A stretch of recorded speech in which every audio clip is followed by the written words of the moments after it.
চার। আয় বৃষ্টি ঝেপে ধান দিব মেপে, ধানের ভিতর পোকা জামাই বাবু পোকা।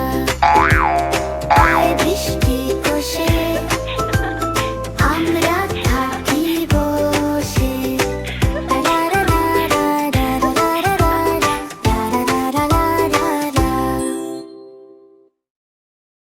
হ্যালো বন্ধুরা, তোমাদের যদি আমাদের ভিডিও ভালো লেগে থাকে তাহলে অবশ্যই সাবস্ক্রাইব করে আমাদের পাশে থাকো।